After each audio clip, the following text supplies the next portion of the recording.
I've really wanted to talk about Mass Effect 3 for a while. I think that now is the perfect time to talk about it with all the controversy of Anthem's troubled development. Since Mass Effect 3 was, for me at least, the last decent BioWare game, I want to draw comparisons with Mass Effect Andromeda and Anthem, and see how this once great studio has changed completely, and how their games and developers making them have suffered for it. Now, Mass Effect 3 is going to be the main focus of this video, and it will be a review of sorts of how it compares to the previous games in the series, but it's difficult to try and avoid all the new information we have about BioWare, and not look at Mass Effect 3 in a new light.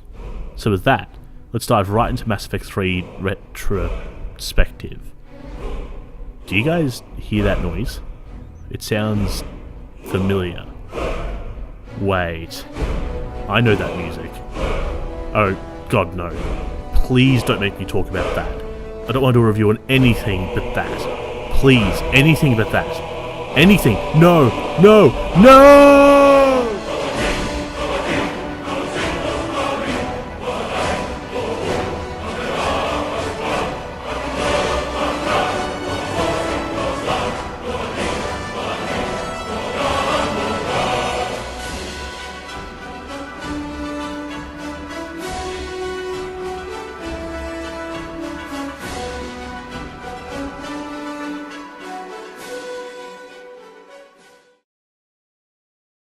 So I guess I'm doing a video on Skyrim now? Great. Well, I guess my Mass Effect script can go out the window. So much for an informative video about a toxic workplace and Mass Effect, hey. Anyway, let's talk about Elder Scrolls V Skyrim, I guess. Skyrim is an interesting game to talk about. It was released almost 8 years ago now on November 11th, 2011. 11/11/11. Pretty cool release date, I have to say. But since then, it's been released on almost every piece of technology you could possibly imagine, and because of that, becoming a meme that Skyrim will be released on everything from your smart fridge to your smart rock. It got to the point that even Bethesda, the studio behind the Elder Scrolls series, realised how ridiculous it was, and so they released an Alexa version of Skyrim last year at E3. Now, people laugh at the fact that Skyrim has enough versions of itself to block out the sun, but it still makes you wonder, why do they keep releasing this game? Now, the short and simple answer is money. Bethesda knows that schmucks like myself will keep buying Skyrim on different consoles over and over again. But there's more to it than that, I think. There has to be something that keeps drawing us back into the world of Skyrim, and I'm going to try and find out why. Now, we can't discuss Skyrim without looking back at the games preceding it. Now, for me, I only played Morrowind, Oblivion, and Skyrim. I've never played Arena, or Daggerfall, or even Battlespire or Redguard. My first ever Elder Scrolls game was Morrowind, but I never truly became invested in the series until Oblivion. According to Bethesda, they always try and ask, what is the tone for this game? With Oblivion, it was a typical fantasy setting, since it was set in Cyrodiil, the central power for the Empire, both figuratively and literally. It had a more 16th century European fantasy sort of feel and look to it, where everything is very elegant and brightly coloured. With Skyrim, on the other hand, Bethesda went with a real Nordic tone, with huge snow-capped mountains to flowing rivers running through open fields. It was completely different to Oblivion, and for the better. Now, Bethesda obviously wanted to make a bigger and more dynamic world for Skyrim, but how could it differ from the other games in the series? Well, Bethesda had an answer, and that answer was dragons. Dragons are the central theme of Skyrim. You play a character as the Dragonborn, a person is able to learn the dragon's language and use them against enemies as a shout, and the main enemy is a dragon called Alduin, who literally eats the souls of the dead and is planning to destroy the world. I know, I don't have to spell out the entirety of the campaign, but some people, much to Todd Howard's dismay, may not have played Skyrim and need a little context of what is happening in this game. That isn't even the most important part. In fact, the main storyline isn't what makes Skyrim so interesting to players. It's the fact that Skyrim is so diverse when it comes to quests and locations and characters and monsters. They're all intertwined together, so it makes the world feel like it's actually alive. Now, don't get me wrong, the way Bethesda does quests is a bit bare bones. They do allow for player expression, but most of the time it's the illusion of choice. What do I mean by this? Well, while Bethesda is incredible when it comes to building worlds and memorable characters, their quests are usually pretty forgettable. They usually involve fetching an item from somewhere, or hunting down a person or monster and talking to them, or maybe even killing them. Sometimes you'll be asked a question and your decision might seem like it will change the world around you, but most of the time it doesn't. In the main quest line, your decisions sometimes will change what happens in the game world, but side quests usually not. And that's what I mean by player expression. You can't change the world as radically as you could in Morrowind, for example. In Morrowind, if you killed off a main character, then the quest sometimes wouldn't even be completable, but in Skyrim, main quest characters are literally invincible. This might seem like a bit of a nitpick of Bethesda's game design, since they need to have characters alive for you to finish quests, but it still lets player freedom and expression to tell their own story.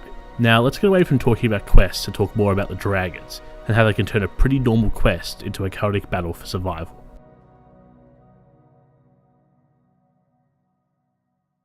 Imagine you're walking through the land of Skyrim, minding your own business. Maybe you're on the way to a quest, or you just want to wander and see what you can discover, when you hear a roar in the distance. It's coming closer. You look up into the sky to see a huge winged beast bearing down at you.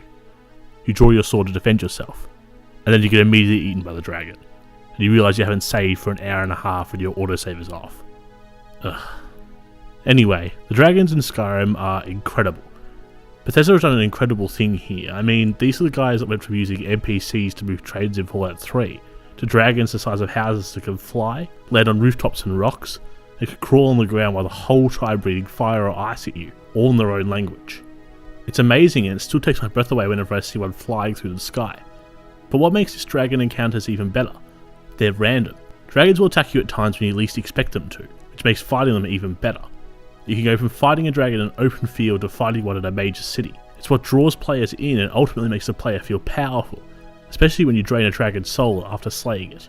It makes you really feel like the Dragonborn. Now, they're not without their downsides. While dragons are probably the most interesting enemies to fight in the game, they also start to become repetitive. Once you've defeated your first 20 dragons, and at that point when you hear a roar and you see one fly through the air, you don't look up in awe and anticipation of the coming fight. You just groan that another dragon has gotten in the way of what you were doing, and even though they still look amazing, you lose that feeling you got when you saw one for the first time. The next thing I wanted to talk about was the map and music of Skyrim, as I know for a lot of players, including myself, it's the atmosphere that draws you into the game world. Skyrim, being the most recent addition to the main Elder Scrolls series, is obviously going to be a better looking of the games, but where I think Skyrim stands out to the others is the different landscapes that make up Skyrim's world. From huge snow-capped mountains near Winterhold to the plains and rivers of Whiterun, to the forests of Falkreath and the seaside cliffs of Solitude. Skyrim's map is beautiful. You can see that Bethesda put a lot of their development time into making Skyrim look as visually stunning as possible. The world draws you in and beckons you to explore it, to go out and see what you can find along your way. But there's an important part to that exploration in creating a living, breathing world for the player, and that is music. Now, most of us that play the Elder Scrolls games will be familiar with Jeremy Soule, but those of you that aren't, he was the composer for Morrowind, Oblivion and Skyrim. His music really enriches the player experience more than any other soundtrack for a video game that I've ever played, but I don't think I would be doing him and Bethesda justice if I simply talked about it. I think I need to show you what I'm talking about. So this is some footage I took with Morrowind main theme over it, so you can truly appreciate this world that they have created.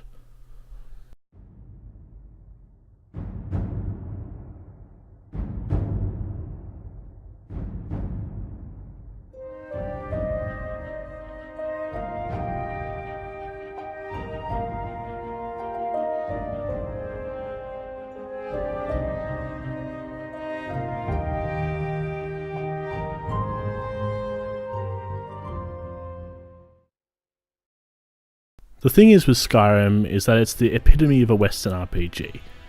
Its world is big and beautiful, filled with high mountains and dark dungeons, and plenty of quests to do, but its combat is its major downside. Combat in Skyrim is very simplified.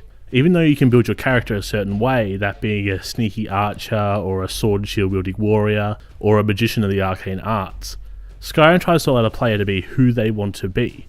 And they can, but combat doesn't show this. Combat will usually come down to the character either using a sword, a bow, or destruction magic. The most overpowered build being sword in one hand with a restoration spell in the other, allowing you to quickly heal yourself if your health becomes so low. And the only attacks the player has is a light attack, a heavy attack, as well as their shouts. Or if you're using a mage class or an archer class, it's either firing a bolt of lightning, ice, or fire from your hand, or firing an arrow. It's combat at its most basic level for an RPG. I mean, look at The Witcher 3. Geralt has a plethora of different spells you can use to help aid him in combat, as well as different potions he can brew before even going into combat in the first place.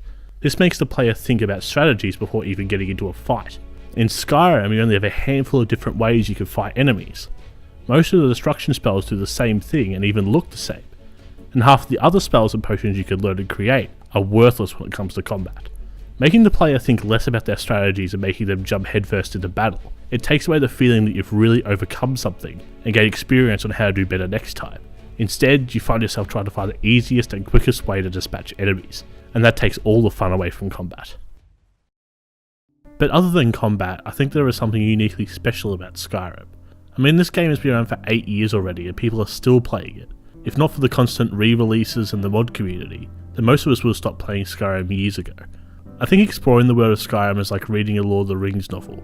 It's full of mystery and awe, of magic and knights and dragons. It's full of incredible looking places with towns full of people and mountains with hoards of gold and secrets to find. It's the adventure we have along the way of putting ourselves in the shoes of a hero, a dragonborn, and saving the world. I think that's why people keep coming back to Skyrim. It's the game that you can play hundreds of hours of but still find something new and interesting to do. Playing through it myself most recently for this video, I found myself being hit with a strong sense of nostalgia.